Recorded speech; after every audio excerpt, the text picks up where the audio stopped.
is the Pegasus Podcast, presented by Night Sports Now. UCF news, views, and a few hot takes. Now, here are your hosts, Bailey Go Knights Adams and Christian Charge On Simmons.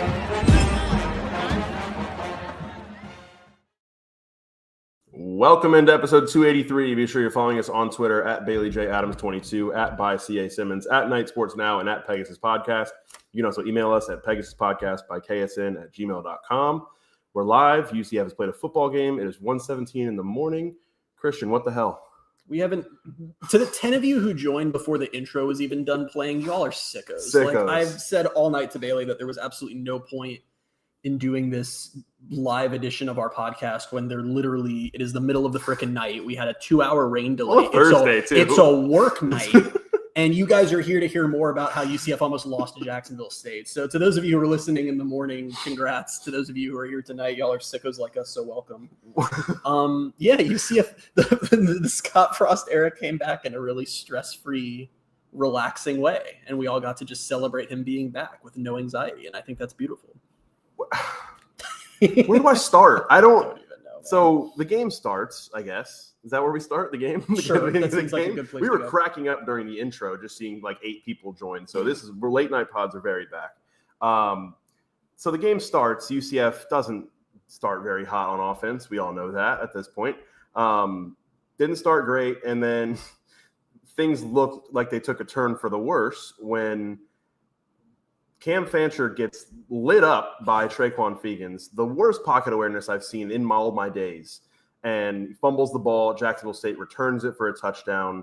Wait, hold on. Maybe there was targeting, maybe not. They go to review it. It turns out it was targeting. Did you see the replay? Because when I was like, I felt like we got a little lucky there. It was targeting. Okay. It was definitely targeting. I think now you still did get lucky there. While it was bad pocket awareness, I believe that was a situation where Jaden Nixon was maybe supposed to pick that. Oh, guy no, up yeah. and instead just 100%. let him demolish him. 100%. It was a free blitzer, but he Yeah. didn't notice he was there until he got lit up. Right And honestly, it does sound pretty scary because Frost said in postgame that the decision to move to Taven Jackson was not just, well, I think that would have happened eventually in the course of the night anyway. It was based on after that hit and after the break, Cam, his back was messed up, and also he was having shooting pains in his legs. So so that was really not great. Yeah, they call targeting, and right after they call targeting, we get the notice that, hey, there's lightning in the area. We're going to enter a weather delay. We're like, all right, cool. We're doing this again. When the Gus Malzahn era started with a 2-hour plus weather delay against Boise State. We did our podcast that night around it was even later than this. It was like 2:30. Yeah, it was like 2:30. Wow, a whole hour away. Totally different. And sure enough, it took 2 hours to get back on the field. It poured down rain. I spent all that 2 hours with our good friend Brian Wild Bill Peterson. Who, just really quickly, if you listen to our preview podcast or even a couple podcasts ago, you've said repeatedly, like, to the public that we're ending the podcast if Jacksonville State wins that game. And Brian was texting me the things you were saying out loud it got me to the point that I'm sitting in the press box and I'm like, do I have a credential next week or is the podcast just over? Like, are you just going to text me and be like, that's enough? No, I don't know, man. Good thing. I guess we'll never know. But I seriously, all the thoughts went through my head during that, because at that point it was 10 minutes left in the second quarter. It's 0-0 in this game between UCF and Jacksonville State. And I respect the Jacksonville State. They played well, sort of. Yeah. They brought it, and they gave UCF everything it could handle. But the whole time during the 2 hours, I'm just like, what are we doing, dude? Like, it's just like, why do we do this? Why do I drive all the way here from Tampa? Why do we have a podcast? Like, why do I have to talk about this after the game? They look awful. I don't want to come back next week. And then the game starts back up, and none of those thoughts went away. Yeah. It wasn't like UCF just was like, all right, all of a sudden the weather delay, we're fine, we're back. They don't do much out of the weather delay. Things look to go. I thought we were so back when Taven Jackson finds a wide open Miles Montgomery who goes 60-something yards down the field, including an extra 15 he gets after a hurdle. Hurdles a guy. Then after that, they get down and they've got first and goal. They end up at third and goal at the 1 yard line, and then we get our 30 of the night, and they end up having to settle for a field goal after getting to the goal line. So it's the big thing for this entire night was they made so many mistakes. Yeah. Because, like, some of the stuff, it's like, okay, yeah, it's a new team coming together. They've got to gel. Some of the execution might not be there game one, but some of the just stupid mistakes that are completely avoidable, where they were shooting themselves in the foot. That's the kind of stuff that frustrates you the most, I think, because it's like you work all off season at this stuff and at least do the little things right, and the rest will end up playing out and taking care of itself. But not tonight. I don't want to like have that game happen and me have come on and be like, let's defend UCF, because there was a lot of indefensible things that happened tonight. The one thing that I kind of love is like one of my favorite things about college football is how life or death it is, because like, let's be clear, if they had lost this game, that would have been, you would have been launching the Scott Frost era with the kiss of death. Like I truly, seriously, I don't think I would have been able to get on this podcast and go, it's okay, it'll get better. That would have just been such a difficult thing to overcome because of what it would say about the program and where it's at, and just the immediate loss of fan interest. Like the season is gone from there. There's no shot at all. Like everything is just shot out the window. And instead they win the game. So we all just kind of go, oh, nice, they won, and move on. And I'm like, literally the game ended after all that. I'm just kind of like, yeah, they won. Okay, things can be all right. But I really do, as far as all the mistakes, I do think that one thing, because full disclosure, I don't feel terrible, but I do feel like I don't feel as good as I felt before we saw them play. I still feel pretty terrible. I don't feel that terrible because at the end of the day, the defense had a very good night, and we can talk about that in a minute. But I do think, like, and special teams honestly had a good night too. It was really just the offense that couldn't do a thing for most of the game. But the point that I don't think we fully grasped enough this offseason was that the idea that they were going to bring in almost 70 new players and a new coaching staff and go into this game having multiple positions where they hadn't even settled who the full-time stars were going to be. Yeah. And not look like garbage was the part that of course this is what was going to happen. And the other thing I want to say is, if you're paying attention to larger college football tonight, this happened to everybody. Literally almost every single power team that played a bad team they're just supposed to beat struggled like hell tonight and almost lost. I didn't even know that because my phone died early in the third quarter and I lost. I have no idea what's going on. Minnesota almost lost to Buffalo and had to win at the last second. Wisconsin almost lost to Miami of Ohio and had to win late in the game. Oklahoma State played some FCS team and won by a couple scores, but like looked really bad. Like this was the whole theme of tonight was teams playing bad opponents and just struggling and almost losing. Yeah. Real quick, shout out MC Gusto. It's 10:51 a.m. here in India. We got listeners everywhere. I'm so sorry. I didn't know that. I'm so sorry that you had to see that and now like go about your day. And starting your day with us. That's I'm thrilled that I get to scares me. Thrilled that I get to go to sleep after this instead of relive that game. But yeah, I'm seriously, genuinely, I think I've said all off season 5 to 7 wins. Mm-hmm. I think I'm revising that to 4 to 6 wins. I'm not like in a wildly different place. I'm not, because I think they just need time. And I think that I think that we should have seen that coming. And also, again, defense had a really good night. This D-line seems really legit, was pestering them all night. Linebackers played well. Kelly Lawson did a basketball block on a freaking – that was the other thank you, two letters, two words. That was another one. I don't know if you saw that when Ohio almost beat Rutgers. That they ended up losing by 3. Rutgers had to I saw former UCF quarterback Parker Navarro likened to Patrick Mahomes on one play, and I almost threw my phone off. So that is the cool thing is, while this was very embarrassing for UCF, it was swallowed up by every other Power 4 team doing this.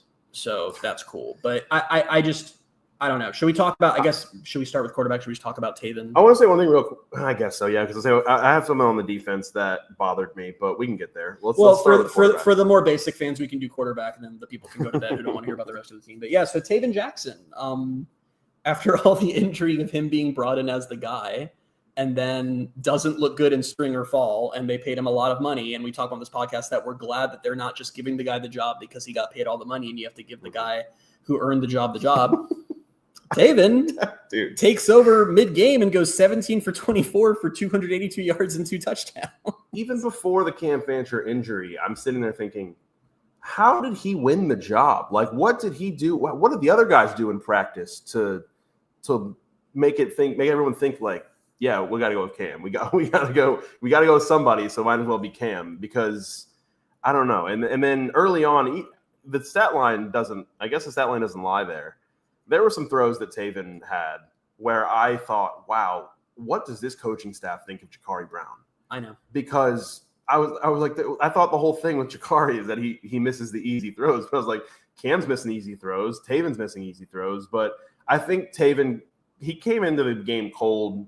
And obviously everybody was off. Everybody was off of a 2-hour weather delay. I think he really grew into the game and really started making some big time throws down there late. I mean, I always forget how we even do these post-game podcasts because like we haven't really talked about how the game flow even went. Like UCF was pretty close to losing this game as far as it was 10-10 after they were down 10-3. I think it was fourth, right? It was in the fourth quarter. Jacksonville State took a 10-3 lead, and the offense then went quickly off the field with about 9 minutes left.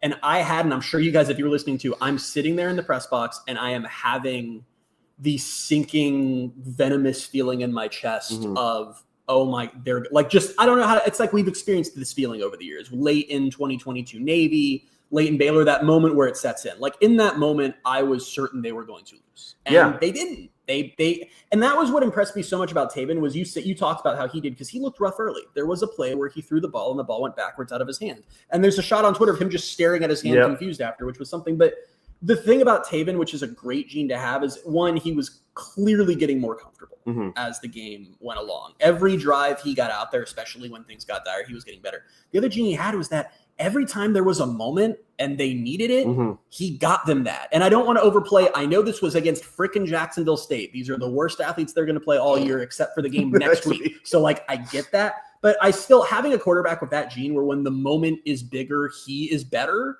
that's not a bad thing to have. Yeah. I mean, the job, Frost didn't say, and that's no surprise. He said they have to see what camp status is. But, like, this clearly seems like Taven's job going forward. He was actually starting to play lights out at the end there. And if he can replicate that and get comfortable like that, he can lead them to some wins. They looked explosive at times down the stretch. I mean, they ended up getting two or three big plays, shots down the field that Taven threw to get them back to 10-10. Then they get the ball back as the defense was doing its thing. They get the ball back, and it's 4th and 7, and they send Noe Ruelas out for a 42-yard field goal. 43-yard field goal. He hooks it.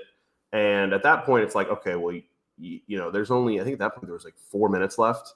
And I'm thinking Jacksonville State can go down the field and win the game right here.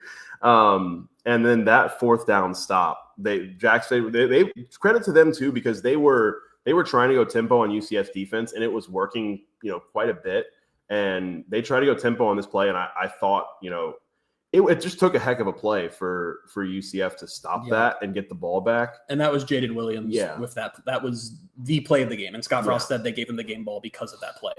That Jacksonville State everyone's confused. They're just lining up out of nowhere, and Jaden Williams goes, no, you're done, and just crushes them. I mean, the defense had throughout the entire night, the defense had multiple really, really impressive stops. And they basically it was the drive where Jacksonville State went up 10-3. It was like their one bad drive of the game. Like, that's why I can't overstate why I'm not in freak out mode, because we're talking about, wow, the offense looks so much like, listen, we thought the offense would look rough. We were wrong. We both said they were going to score like 30 points. Also, like, switching up the O-line a lot. I don't know if that was injury related or just seeing who does what, but that certainly did not help. But anyway, the defense did exactly what you want the defense to do against a Conference USA team, was just smother the hell out of them and hold them to 10 points, despite being on the field a lot of the game.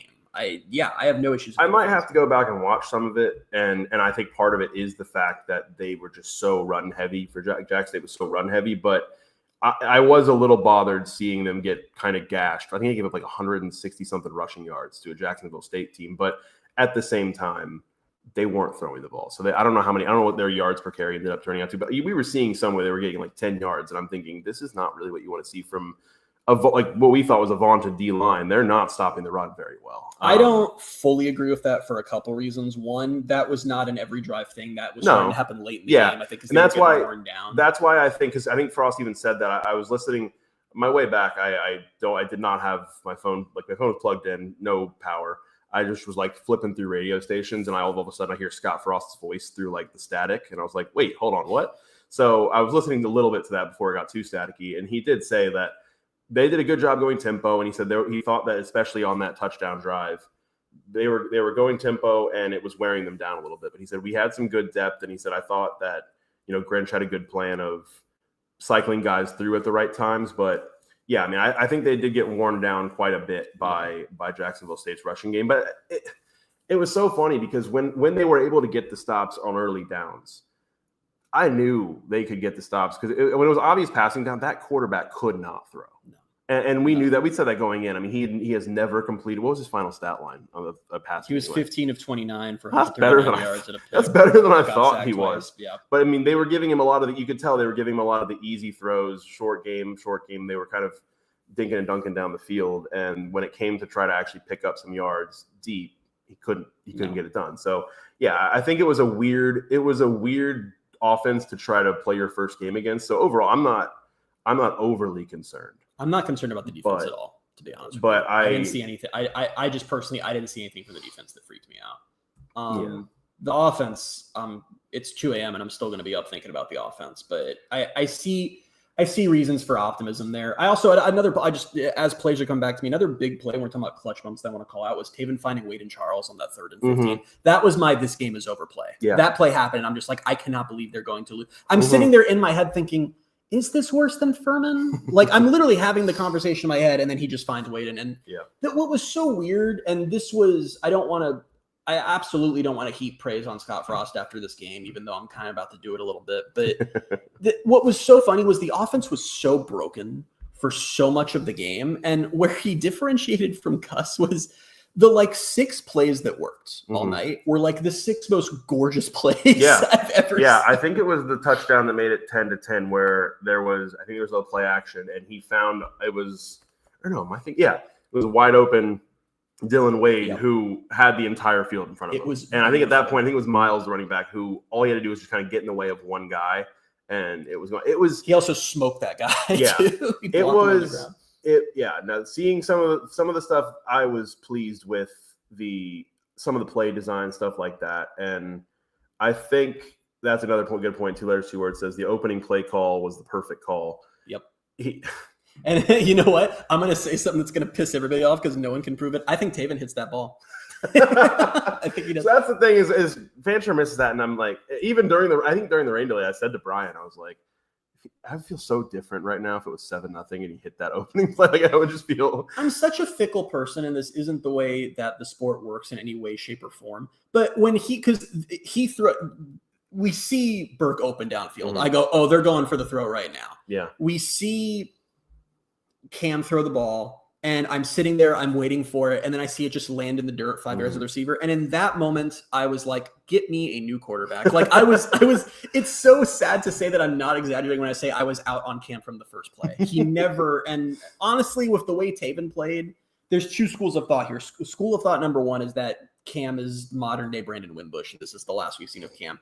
The other school of thought is I'm high on Taven right now. It seemed like he was really starting to put things together. I think he's a guy. Listen, I know that it was a bad opponent, but he proved to you in his first start that he's a guy that can go out there and win you a game. When you need big plays, he will help you get those big plays, even if you're playing a Conference USA team.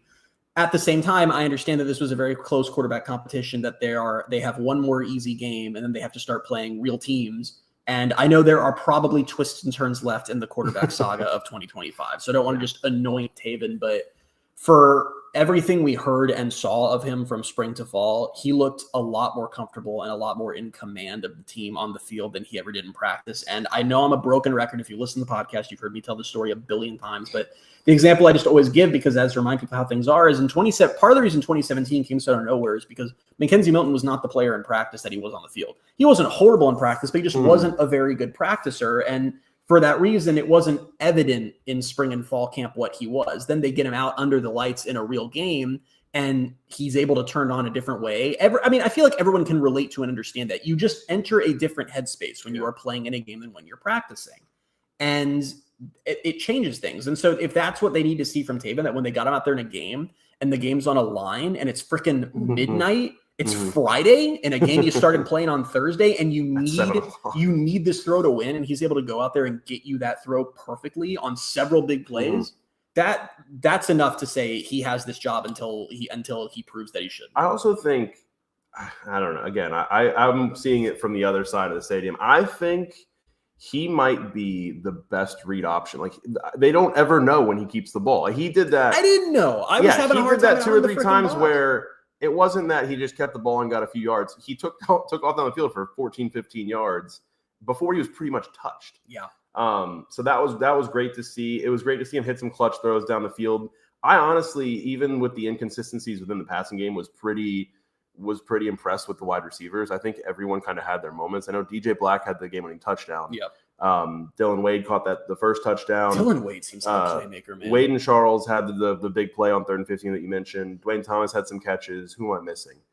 Burke Yeah, I think Burke was robbed of what would have obviously been a very good moment. But yeah, it seems like they're going to use Julian Thomas and some. Julian Thomas got a carry. They're probably going to use him in some interesting ways. Yeah, the way they used him, the carry that he got. Was the only thing I will say, that was so stupid, but it's fine. The only thing I will say against that to a degree is because I agree, the wide receivers look perfectly fine. Mm-hmm. Like nothing, if you went into this game cold, I never would have come away and been like, the concern was the receivers. Mm. That being said, we know what Jacksonville State secondary is. It may be their biggest weakness, so it may not have been difficult for Diana Mims-Reed brings up a good point. I don't know what was going on with this. Taven could not hear. Oh, really? And I don't know if that was evident from not for me. The stands. Especially, that's what made it even more impressive late in the game, because the same thing happened like 4 or 5 times on those final 2 critical drives. He's looking perplexed. He does this. Then he just walks over to the sideline and goes, I can't. And Frost and someone else, I don't know, one of the offensives are like yelling stuff at him. Like, I don't know if it wasn't working. He just couldn't hear it. He was also bleeding out of his ear at one point after the targeting hit late in the game. So something to monitor there as well. But that made it even more impressive too, was just that he apparently couldn't hear the plays and was still able to run the offense in critical moments and get the points they need to win. We talked about the pass to Wade and Charles in 3rd and 15. Was that before or after the read option run where he got the targeting added onto that? I think that was before. Yeah, it was before. Because then that happens, and that's probably your second big play on offense of the game is keeping that drive going with that play. You get the extra 15 yards. And then at that point, I was almost like, what are they going to do? Like, are they actually going to keep driving here? Or are they going to try to just run it out for a field goal? I didn't want them to do that. I'm glad they went for it, because we don't know what we have in this kicker. So this is where I think Frost gets a little creative, because I think you were meant to think that, because the play before the touchdown, they center the ball. Yeah. It seemed like a very clear, we're going to center the ball, and then they hit the touchdown. Yeah. And I don't know, maybe I'm overreading into it. Maybe I'll feel differently when I go back and watch it. Yeah. But man. So there's where it says there were some great catches made more impressive by bad passes. I can't remember. I think it was Wade and Charles. It might have been, I've got to go back and look. There was one where Taven threw it well behind him, but he kind of repositioned his body in midair and made a great catch to keep the drive going. It was, I mean, I saw some good stuff, and they were getting good separation even when passes weren't getting to them. I came away and I was like, all right, I feel pretty decent about these receivers. And again, as the game went on, Taven looked more like a guy you can win some games with. Every single drive he was looking for command. And listen, I'm not saying there will be a game. It might be the UNC game where he goes out there and the offense just looks dead. This is 2016, guys. This is 2016. This offense is going to have games where it sucks and puts up 10 points. Like, those games are coming, but I don't know. I think that a bowl is still, despite this performance being what it was, I think a bowl is still very much on the table. I really do. You know what worried me the most about the offense, I think, was the offensive line. Especially they did not run the ball as well as I thought they would. Did they even end up over 100 yards? Because late into the game, they did not have 100 yards rushing. No, they were well over 100. Did they? Yeah. They were over 100 pretty early. Were they? Yes. Because the video board must have been wrong, though, because the video board at like the 4th quarter said UCF had 90. Yeah, no, because Fancher had 48 by the time he went out. No, that's right. So, I mean, I agree. And first off, just while we're shouting out players, Miles Montgomery had like over 150 all-purpose yards, by the way. Mm-hmm. Just want to call that out. Yeah. I might get lost in the shuffle, but yeah, the O-line, I don't know if they're still trying to figure it out, because there was some weird stuff going on in the O-line too. Like, just, it didn't seem like it was injury related, just switching guys out for like prolonged stretches, and then those guys aren't doing well but stay in. I don't know. It was a little, I'm not totally sure what was going on, but Emptiness says bowls typically are on tables, but if it's room temperature, the bowl can be held. All right, go to bed, Emptiness. Go to bed. He's mad because we're not talking about baseball. We're never going to talk about baseball on this podcast unless Bailey makes us talk about it. Yeah, I don't know where to go from here, but yeah, I mean, I'm trying to think if there's anything. I mean, there's going to be a ton of stuff. I know there's stuff we're missing. Antoine Jackson had a really good night. He had a couple. Jaden Bellamy also. Yeah. I'm very impressed with him. They told man in the last drive, so UCF goes up 17-10 with like a minute 4 left, minute 5, and I knew at that point I felt pretty confident because, like I said, that quarterback for Jacksonville State, I did not think he was going to be able to get the passes down because they only had one timeout at that time too. Yeah, and obviously it was past the 2-minute warning. So I was thinking, like, I even said this. So at that point, I was with Dolly, and I told Dolly, I was like, I think because this guy can't throw the ball down the field, this is going to end in a pick. Right. And I ended up being right. But before that, they targeted Bellamy on like 3 or 4 straight plays, and Bellamy was just locking the guy down. I don't know if that was the one receiver they felt the most confident in. Maybe. But Bellamy was just making every play, and then he was the one, obviously, to make the pick there on 4th. By the way, really quickly, Emptiness, I was joking. You can stay. But go ahead. But yeah, no, I was impressed by him. There was a lot of performances. Horace Lockett, I thought was fantastic. I'm really excited about him. Again, we talked about the Jane Williams play on that 4th and 1. The defense overall, like I said, I would feel good about them. Special teams, they had the block kick. They missed a field goal. Kick coverage, I think, was pretty good. Yep. The punting game, there were 2 punts that were rough, but there were also 2 punts that were really good. So yeah, and one of them should have been downed. Yeah, the inch-yard line. So that's kind of a wash there, I think. I don't really know. I'm gonna level with you. If we're talking about things that are concerning, T-Falk says that wide receiver was 6'8", which is what he's going to. So that makes sense. They were just trying to get him jump balls, and Bellamy was not having it. Ruelas, for all the hype he came in with missing a 43-yarder, is not ideal. Will you see in a critical situation where they really need ever have a kicker again? You know what happened? Here's what happened, because it's cosmic karma, and it has nothing to do with Matt Wright, because Matt Wright came in and was a great kicker. It wasn't Matt Wright that's cursed UCF. It was Dylan Barnes, because Dylan Barnes took over in 2018 and was an excellent kicker. And I don't think anybody knew the man's name, because we were so spoiled with Matt Wright that we were just like, kicking isn't a thing we should worry about. and God has just sent UCF bad kicker after bad kicker in response to that hubris. And I don't know, like Noe Ruelas was great at James Madison and now is missing like obvious or just not obvious, the easy kicks. Only other special teams thing, which we touched on earlier, but it was so cool, I just have to say it again, was once again Nigel Kelly spiking a field goal out of the air. Nigel Kelly looks like he is 6'10". I know he's not, but that dude is freaking huge. Literally, have you seen the replay of that, or was your? No, I haven't seen anything. It's just a normal special teams play, and this guy elevates like 60 feet over the entire play, and just with one hand just spikes that freaking ball out. It's funny you say that, because I saw it live, and normally when a kick gets blocked, I'm like, oh, how'd that get blocked? Like Did I say Nigel Kelly? I meant Kelly Lawson. Oh yeah, I think you said Nigel Kelly. Kelly Lawson. But I'm looking at it, and normally I'm like, oh, someone got a hand on that. Yep. But this one, I watched him come off the edge and fly in, and I was like, oh, I saw who did it this time. And obviously that was right before the half to keep it 0-0. It was 0-0 at halftime, and I was like, what are we watching right now? We had to wait 4 hours for points. Yeah. From kickoff to the first poor Brian. I think he did leave at a certain point. He's got like a 2-hour drive back. I think he drove 2 hours here today, spent like, I don't know, 8 hours on campus, around campus, and went home, and I don't think he saw a point.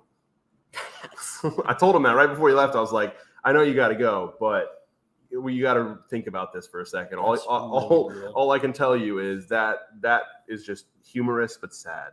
So shout out Brian. So we try to keep these to about a half hour. We've covered most of the big stuff. I'm sure there are things Diana said, can we ever do a fake punt? I knew at some point Jacksonville State was going to do something like that, because it was. We talked about it in the preview. Too. We talked about it in the preview earlier this week. It was, this is their only Power 4 game of the year. They're going to throw everything at it. So I was impressed by them, honestly. And I know Conference USA is not a great conference, so it's currently the worst FBS conference ever assembled. I don't know. I guess they didn't play that well. I don't know the state of the rest of the teams. And I'm like, they are rebuilding themselves. And I'm like, they came in and put a pretty good effort together on the road. And they might be in a spot where they're still, even though they lost everyone and lost their coach, they might be pretty decent. They're also they play nobody, so it should be easy. But I don't know why I'm being mean about this. You're like trying to give them praise, and I'm like, well, they suck, Bailey, actually. But Jacksonville State's all you're doing is making it look even worse that UCF struggled with them. I'm trying to say they came in and played a really good game. They're kind of building a little bit of a rep for themselves, kind of how UCF did 20 years ago, because they went to Tallahassee, they beat Florida State, they played South Carolina close a couple years ago. Like, they're kind of doing this now, where they're just being difficult. I think it was their AD. I saw it. I think Sons of UCF retweeted it during the weather delay. And their AD, I don't know if he was doing availability, if he had said it. I don't know if this was a previous quote, but they said something where they they're having trouble getting teams to agree to schedule them. And I guess that they called Vanderbilt trying to get a game on, and Vanderbilt wanted nothing to do with it. Let me tell you right And now, I believe if it. I Terry see Mahajer why. was like, that was fun, we should do it again, I'd be like, you should resign as AD if you try to schedule this team again. Like, I don't want to see them ever. That was the same. It's like part of taking your lumps as a G5 is getting to the point where you can no longer schedule non-conference games because no one wants to play. Talking about that with UCF a while back, years that's ago what I'm now. saying. That was during 2017-18. That was the big issue. Was Danny White? Everyone's like schedule better teams. Part of it was Danny White was like, we're only doing home and homes, and that ended up being a mistake. But they would call up teams, and teams would. How Danny White explained at the time was that they wouldn't just be like, no, you're good. He would call up a random Power 5 team at his time, Power 5, and go, we'd love to play some football against you. And they'd go, oh yeah, let me go talk to my coach and get back to you. And then just never. And that was just over and over. But yeah. 9 penalties for 80 yards is my biggest concern, I think. But again, it's early season stuff that I think hopefully they can clean up. Excuse me, I'm losing some. The penalties were, this is going to sound very counterproductive because the penalties were, what was cool about the penalties was it was every penalty you could imagine. It was everything from unsportsmanlike to offside. 2 chop blocks on the same holding play. to 2 chop blocks on the same play. Part of why targeting late, it weirdly made me feel better that it was a bunch of different types of penalties because I'm like, this is off-season rust and a new team, and I feel like they will come together. The one thing they really got to work on is I don't know why, if it was some sort of coaching thing where defenders were just so eager that it was just like really blatant offsides because they're just trying to time it perfectly and failing. I don't know what that was. The situational stuff too. I think I'm thinking of 3. I think we talked about I said the 3rd and 1 earlier, where they were 3rd and goal at the 1, false start backs them up. They ended up kicking the field goal. They had one later on where I think it was Marcus Burke. I don't remember. It was one of the receivers did a false start. I think on another 4th and 1. I think they were lining up for it on 4th and 1. Then I can't remember if it was a 3rd or 4th down, but on defense there was an offsides penalty that kept the drive going. So it was just in the worst moments. It was D-Fox out here telling absolute lies, by the way. Says, so Christian may have texted someone saying USF is the better school. Just saying. Why are we spreading lies in the chat at let's address 1:47 in the morning? Let's address the elephant in the room that USF beat the hell out of top 25 Boise State tonight. And all I have to say to that is congrats on beating another G5 team. No one cares. Anyway. It's not even where I was going to go with it. It's just I don't think Boise State's number 25. They're not anymore. They let USF enjoy this. It's one of 5 wins they're going to have this year. I'm talking so much trash for a team that is actively going to go 4-8. I need you to stop. Is there anything else, or can I talk about what I want to talk about? Talk about what you want to talk about. Let's talk about the uniforms. Okay. Good night, everybody. If you want to leave, we'll watch the number and see if it starts to dwindle. You have to know I want to talk. Don't know if the number starts going down. That's sad. We saw. That's only when I start. I wanted to talk a little bit with you about this. So this was our first look at the uniforms on the field. I think that they are, now that because I always really want to withhold judgment until we see them on the field. I think now that we've seen them, I think it's fair to say that they are a dramatic improvement over the set from the last few years. I think they are notably better than the 16 to 21 uniforms. I think they're different. I think they serve a different purpose. They're not. What's interesting that I'm realizing now as they're out there is I don't think they lend themselves to all the crazy combos as well as the past sets have. And what I was thinking about that was gold. Brian Peterson, when you hear this, you're going to love it. The gold is so sharp and so prevalent on these uniforms. The drop shadow glows. And I'm thinking to myself when they're out there and I'm looking at this whiteout, I'm like, the whiteout they did for TCU last year, with the white face mask and the white decal, I don't think that works with these uniforms. Because I think you need gold on the helmet. So it's it's weird to see they're different than 1621 because they are really leaning. Gold is a prominent part. I want to talk with you about this because you've been a little down on them lately, at least privately. Can I publicly out you? Sure. I don't remember what I've said, but I know I have. You were not big on chrome gold decals going away. Yes, correct. And you said you worry this gold looks too yellow. I wanted to ask if now that you've seen it on the field, if you still feel that way. Close enough. I don't know. I don't have a clue. I thought they looked good. I love the numbers. That's the biggest thing. Love the numbers. And I was a little iffy on the chrome gold going away because that's been a staple for so long. But honestly, especially at night where the chrome gold gets lost sometimes because there's no light to reflect off of, this new gold just works for me, man. It's a big departure, and I was like, I don't know. It took some time to get used to a new gold, but I don't know. I'm really loving them.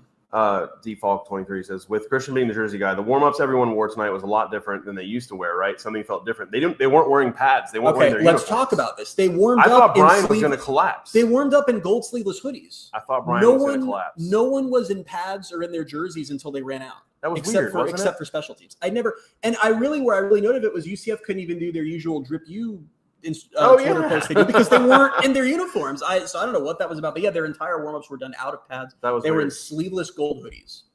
We walked up there at whatever 5:45, 5:30, and I thought Brian was going to collapse. So much gold just everywhere. He was like, you look at that. You can't tell me that wouldn't look good as a jersey. And I was like, I will tell you right now, I love gold as an accent color. I don't want to see that much of it. I can't tell with him if it's a bit. No, I don't think it is anymore. I don't know. Like, and I'll say the same thing. I've said this to him before. I've said it to all the people like that who believe those nonsensical things. I'll change my opinion as soon as you show me a photo of a gold jersey that doesn't suck.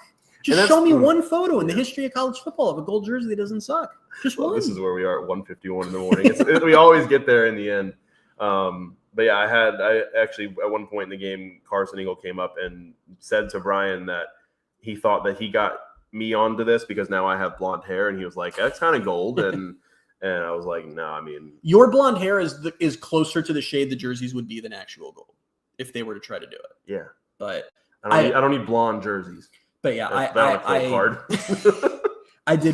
already liked these uniforms a lot, and I suspected to live up to the hype, but the emptiness. I put that up there. Oh, you did. I really, that drop shot, like this is the most prevalent gold has been on UCF uniforms since they were wearing gold jerseys. So and it looks really good because this new gold is just, I don't know, it's deeper, and I think it being that deeper sort of darker gold lets it stand out from the white and black more.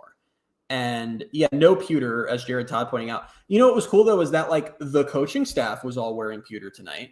Yeah, so I think it's like it can be anywhere but on. That's why I don't think I'll ever actually agree that this set is better than the 16 to 21 because I miss. Oh, I know. I miss Peter so much, but yeah. Terry Mohajir has doubled down on that repeatedly. Well, speaking of Terry Mohajir, I was cracking up. I think it was the Dylan Wade touchdown when they finally got in the end zone. Mohajir was like right there. I saw Wade like run up to Mohajir, and Mohajir like smacked him on the helmet, and I was like, that is Terry right Say there. What you will about Terry Mohajir, but I don't think there's an AD in the country who gets more physically amped when his team is doing well. Yeah. But yeah, that things could have played out very slightly differently, and tonight would have been the darkest time in our podcast history and perhaps its end. But I'm dead serious. I don't know. I wouldn't have. I didn't think about the credential aspect of you not getting credentialed if I left, but there were times where I was like, I don't think I want to do the podcast anymore. But we're here. I did it.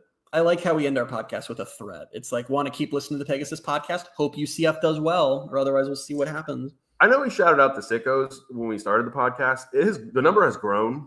And even since you started talking about uniforms, it has gone up by 5. So says a lot, doesn't it? I don't think it does. Says a lot. But I don't know anything else. It sucked.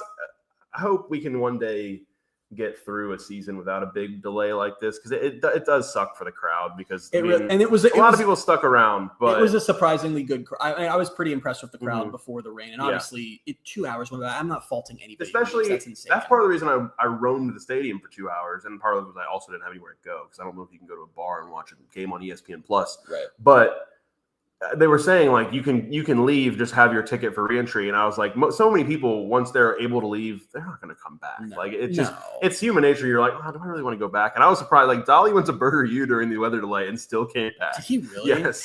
And I was like, if I had left the stadium, if I had somewhere to go, I would not have. I don't think I'd come back. So Brian and I were just walking around, and it was we have shared trauma now, but it was good. Well, the good news I have is that next week they play North Carolina A&T, who's an FCS team, so that will be an actual easy game. And then they have a bye week, so we get to just pretend for a little while longer. What if it's just not? What if it's just not? It'll be fine. Relax, everybody. Cool. Yeah. Thanks for. Seriously, I don't know how to put it into words that people are here at 1:54 in the morning, and that's cool. It is very cool. We appreciate. we really do appreciate it. And I feel like I'm so mean to you guys. I don't say enough how much it does mean a lot when we do this. And you guys have been a part of this journey for like 4.5 years, coming up on 5 years this January. This is our 5th season. It's ridiculous that we've been doing it this long, and just really appreciate you guys so much. And this was fun having this live. I'm looking forward to doing this when it's not the middle of the night going forward the rest of the season. Right. This will be a ton of fun. The home games, especially the night home games, will always be pretty late like this, I think. I mean, not this late, as long as there's not a 2-hour weather delay. But yeah, I think it'll be even cooler, I think, when we can go live like very shortly after road games. Matt Shea says, just tuned in. We're a decent CUSA team. We just had such a positive podcast, and we're ending it on like, thank you so much. I love how he just popped in. Matt Shea just shows up and is like, did you know that it sucks? Like, did you know UCF? That's the level that UCF is at. Yeah, I had so many bad things to say. I'll probably say them on next week's podcast just because I'll come down a little bit after the fact they actually won. But yeah, I had some things to say. So, and those things will be said on our regularly scheduled podcast. We'll wait for that. We will be back early next week to wrap up some more of this game, and then I guess look forward a little bit to who's going to play quarterback and what else we can expect to see in that game against North Carolina A&T next Saturday. But until then, you can find us on Twitter at BaileyJAdams22, at @ByCASimmons, at Night Sports Now, and at Pegasus Podcast. Thank you so much to those of you who joined us live and anyone who's listening out after the fact. We really appreciate you. Thanks so much, and we'll talk to you soon. Bye, everybody.